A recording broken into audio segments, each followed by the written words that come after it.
and welcome to Comic Book Day number 5. Each week I'm showing off, what I bought for the new Comic Book Day this week, and let's just get right into it. This is Secret Empire number 2. I like Secret Empire 1 a lot. It was kind of surprising. This is kind of a spoiler for it, but it has a big time jump at the very beginning of it. The Captain America comics left off where Steve Rogers had just kind of began the process of taking over the country, Steve Rogers and Hydra. But this one begins with they have taken over the country for 6 months, I think, is how far it jumped ahead. So it's kind of interesting. I don't know, I would have kind of liked to see some of the stuff, but I think you did see most of the takeover process in Captain America, in the Steve Rogers comics. I really like the art that they've had in here, definitely at least in this second one. I'm going to show off a little bit, but I'll try not to, show anything too spoilery. Alright, so here's just a big, sweet, kind of 2-page shot. It's got the Hydra arms coming all out of it. This is kind of, the artwork in it. I like this kind of drawing. The artist is Andrea Sorrentino. Yeah, that sounds right. So yeah, I think this is really good. You should pick it up.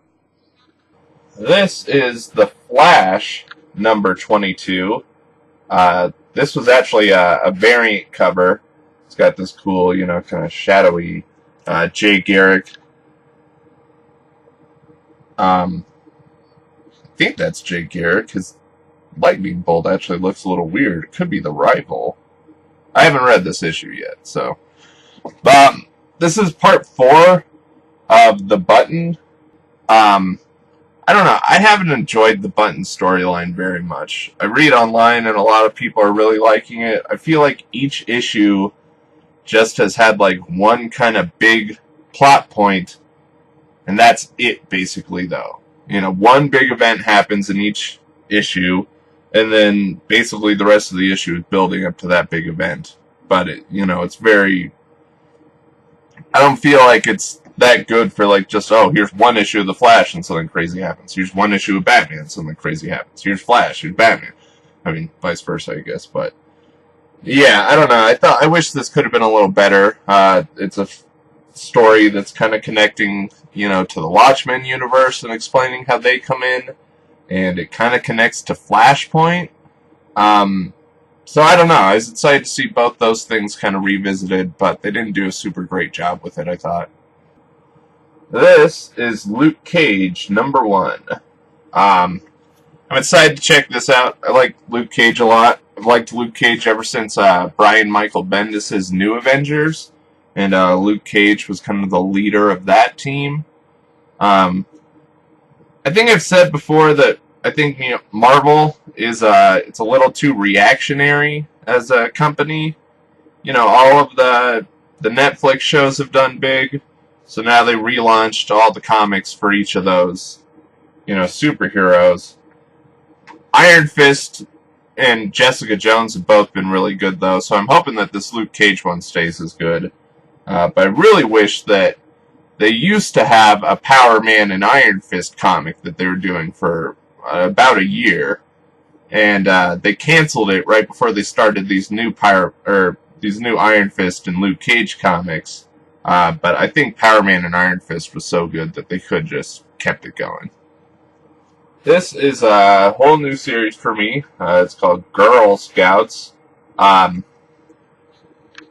Magic Socks. It's actually a second volume of this. I had never heard of this comic before it came out this week.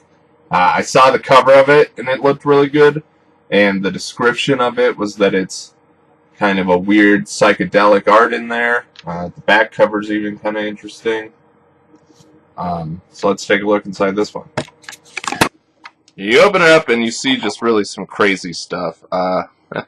Maybe a little inappropriate stuff, depending on what page that was on.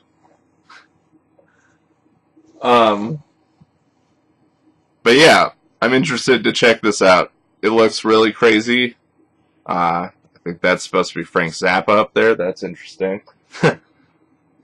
Yeah, this one looks really weird, just visually. I think this is another...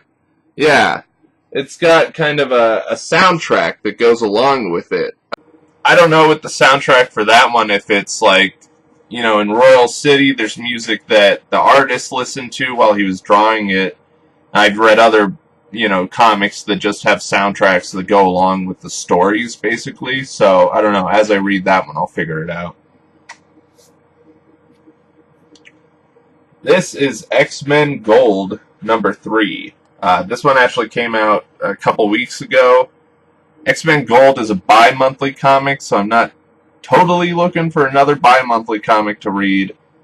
But I gave up X-Men Blue, so I figured I should check out X-Men Gold. It's got more of the more recognizable characters. You know, you got Kitty Pryde, you got Colossus, Storm.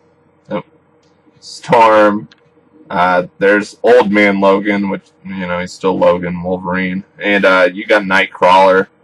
So, it's a little more normal team. They're going up against the Brotherhood of Evil Mutants at the beginning of this. So, it's kind of cool to see, you know, the classic X-Men villains.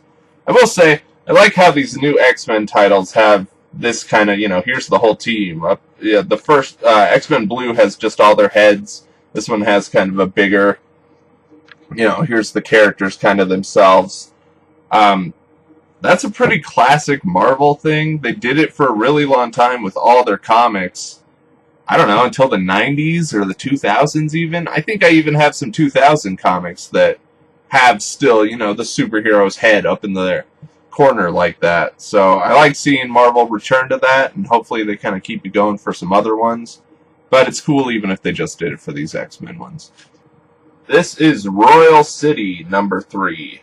I'm really enjoying this comic a lot right now.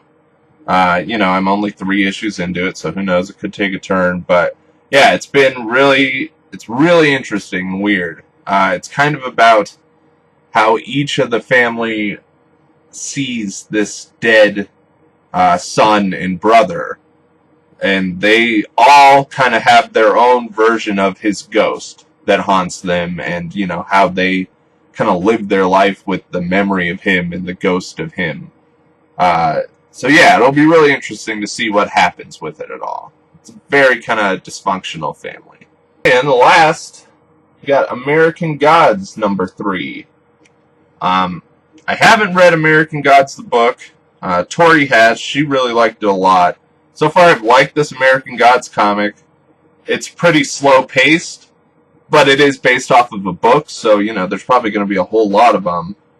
Kind of the only problem with it being slow-paced is that there's also a new American Gods TV show, and I kind of wanted to check that out, but I'm sure it's going to ruin the comic books for me if I'm watching the TV show. So right now I'm just reading the comics. And that is it. That's my whole week, and yeah, thanks for watching. Thanks for hitting the like button and subscribing, and definitely tell your friends about us. Yeah, we keep trying to gain a little more viewers, and we've been kind of stalled, but, you know, we're putting out new stuff all the time, so there's got to be something your friends like, you like, I don't know, maybe your family even likes some of our stuff. So yeah, make sure to get the word out about Off Topic Network. Make sure to follow us on Twitter. We'll have different little updates there sometimes, especially about posting videos. That's just at Off Topic Network. And yeah, I don't know. If you guys have any good comic book title suggestions, email me at offtopicnetwork@gmail.com. And email and say, you know, what comics you think I should be reading. I'll check it out if it sounds cool. Alright, so thanks. Bye, guys, and I'll see you next week.